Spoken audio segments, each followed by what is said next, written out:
Hello friends, and welcome back to another gardening video. Today's video is about this beautiful plant. This is one of my favorite plants. It's the moss rose plant, also commonly called as the Portulaca plant.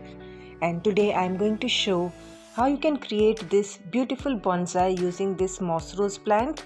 And over here I have used one plant and done multiple colored Portulaca grafting on it so that it gives this beautiful look, and I've also created the DIY planter and support. So for making the bonsai, first of all, find out a thick stemmed moss rose plant in your garden and then take a piece of that plant, and I have used a stick over here to give support to the plant, and I'm going to snip off the extra part. Then I'm going to tie this moss rose plant with the stick, and you can use a rubber band also, but over here I'm using a piece of string and I've tied it at the lower end and also on the top part. After making this, I'm going to create the perfect potting mix for this plant. Now because I want this plant to grow, I'm going to take a well draining soil with a lot of compost in it, or you can also use vermicompost, and this is the soil that I'll be using, and I'm going to use a small container as the planter initially. So I have created holes on the bottom, and I'm going to add a little bit of coconut husk and then fill up this tiny container with the nutrient rich soil, and then I'm going to water the soil and place the piece of moss rose in it, and in this way I have planted it, and I'm going to snip off any of the extra branches so that the plant gives out new branches. And I'm going to keep this in a semi-shaded area for a day or two, and then I'm going to put it out in the sun. And you can see over here how the plants have started to grow. Next step is removing off any of the branches forming in the lower part. Only the top part should have the branches, and when the branches grows longer, you have to snip off the branches regularly so that it gives out multiple branches, and this also helps the stem become a little bit thicker. So over here you can see the plant has grown a lot, so I'm going to transfer it into another container. So for making the planter, I'm using this old cream container. It was green in color and I really liked it. So I'm going to take out the inner smaller container and peel off the label, etc.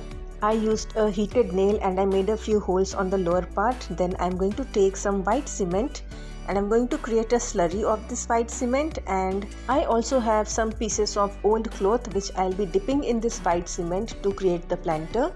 So after making a slurry, it should be a little bit liquidish. I'm going to dip in the strips of cloth in this white cement slurry, and when the cloth is fully covered by the white cement, I'm going to use this piece of cloth and apply it on the top of the container to cover the rim part, so that it looks a little bit cuter when it is finally painted off. And in this manner I am going to cover the top part with this cloth and white cement mixture, and I'm going to rotate the cloth. I'm going to use 2-3 pieces of cloth so that it gets nicely covered.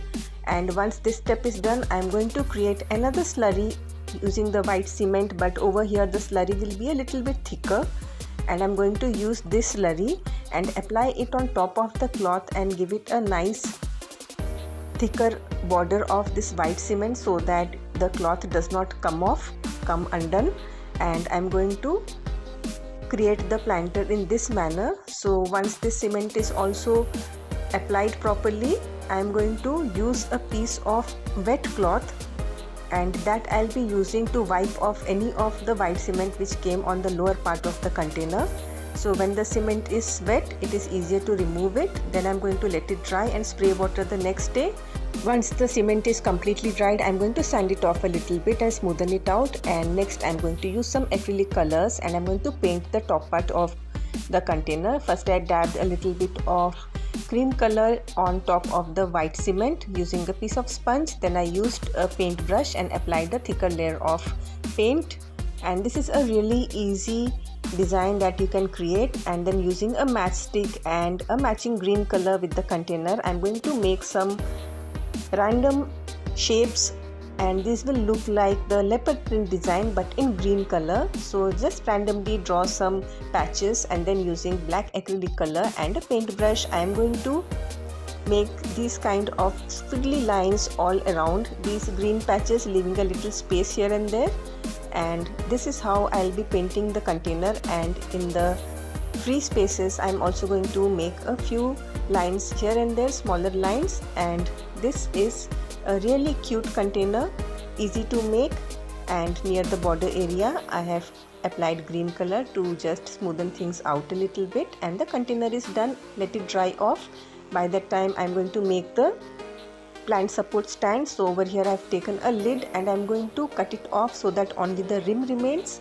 And using this and a few pieces of sticks which I again got from an old broom, I am going to create the stand in this manner. I have tied up the sticks to the plastic, and for the center I am using a thicker stick, and I tied that as well. And I am going to put this in the container after putting the plants. So for the container, in the lower part I added some pieces of brick, then I added a well draining potting mix similar to what I had used earlier. It should have some compost also. And I'm going to take out the plant from the small container, remove the stick, and I'm going to plant it in this new container.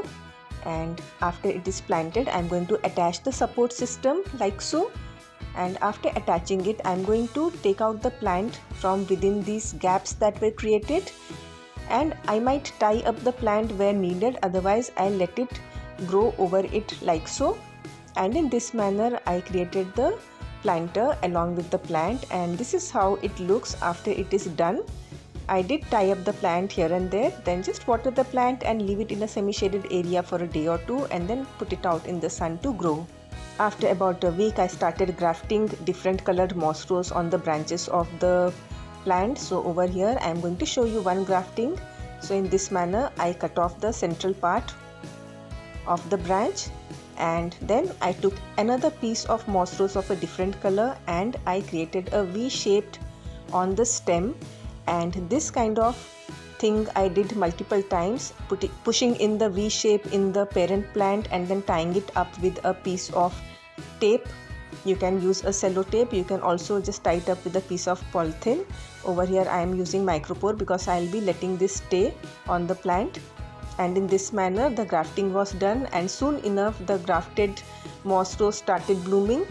So the original plant was a shaded pink and white one. So over here you can see the different colors of moss roses have started blooming. And once the plants started growing and giving off more branches, I did a few more grafting and I attached as many colors as I could.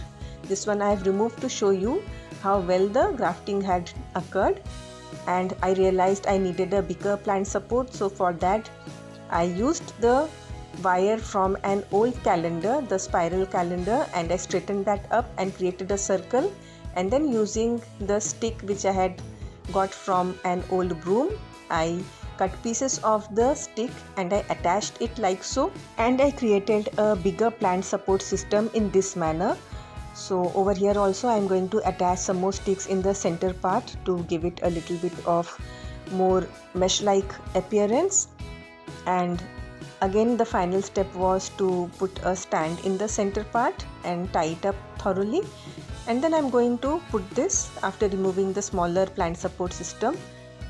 So this is how I created this larger plant support, and after pushing it in, I pulled out the plant carefully through the holes and I tied up the plant in some places. And in this manner I created this multiple grafted Portulaca Bonsai, and you can see over here so many buds have started appearing. Once the plant grows nicely, you will get multiple colored flowers. You can see the grafts are also looking good. So different colored flowers started to bloom, and I had kept this out in the sun. You can see initially the flowers were a little bit smaller, but soon enough I saw that the flower size was also increasing, and I used to give it some mustard cake liquid fertilizer occasionally. So multiple flowers started blooming. Some of the graft did die out like this one, but it doesn't matter, you can again regraft in that stem. But most of the grafts were alive and doing well, and lots of buds were also forming. So this is how you can easily create a miniature multiple grafted moss rose bonsai with your own DIY planter and support system. And the best part about this video is that all the things that I've used in creating this miniature bonsai are things that we usually throw out. So I have recycled most of the things. I hope you found this video useful and I hope you enjoyed watching this video, and thanks for watching.